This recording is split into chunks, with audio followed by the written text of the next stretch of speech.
Hey there, this is Matt Swartz and welcome to episode 15. I am here at Topgolf in Gilbert, Arizona, hanging out, just enjoying this fantastic weather we're having here in Arizona in the month of February. Sorry for the rest of the country that's not faring so well. Hey, this week wanted to talk about managing expectations of discount airline carriers. So was on a flight recently and was blown away when a guy had to be kicked off the plane because he just didn't understand what you're actually paying for on a deep discount carrier flight.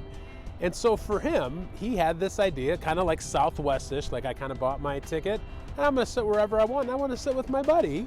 When he found out he was not allowed to sit with his buddy because he didn't pay for his seat, he proceeds to not only berate the flight attendant and the guy that his seat was supposed to be, but he starts making threats. And so, for me, entertainment, like a deep discount carrier doesn't typically have entertainment. This night they did. The guy got kicked off the flight. So I want to talk about three things that you need to understand if you want to manage your expectations with a deep discount carrier. Number one, you are paying for a flight. You're not paying for seats. You're not paying for luggage. You're not paying for anything other than their commitment to get you from point A to point B. You should be thrilled that they don't charge you for the restrooms. So if you can get from point A to point B, then be thrilled. And so for me, you got to manage your expectations. They are all clear. If you're talking about Allegiant, you're talking about Frontier, you're talking about Spirit, they are all clear on their websites what you're actually paying for. And so if you're expecting more than what you paid for, then you are setting yourself up for disappointment. Read their websites. Look at what they actually say that they're committing to doing. If you want the seat, you're going to pay for that seat. If you want more than a small backpack or duffel, you're going to pay for carry-on. You're going to pay for checked luggage. You're not going to get any free beverage. Manage your expectation. Number two, though, is understand that like any other airline, the flight attendants are primarily there for your safety, not there to accept your verbal abuse because you're disappointed at the deep discount carrier.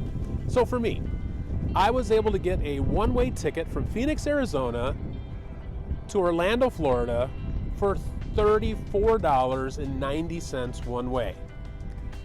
I love the flight attendants because they're giving me this opportunity to not have to pay $500 to go to Orlando.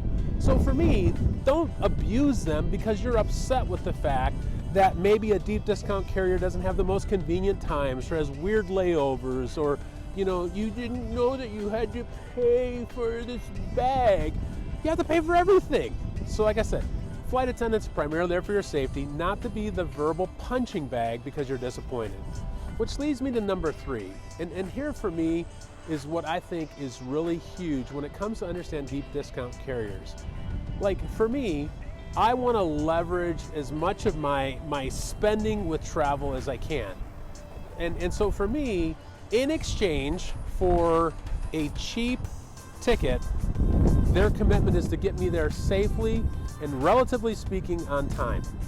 My expectation is now managed. Anything above and beyond that, I'm absolutely thrilled with.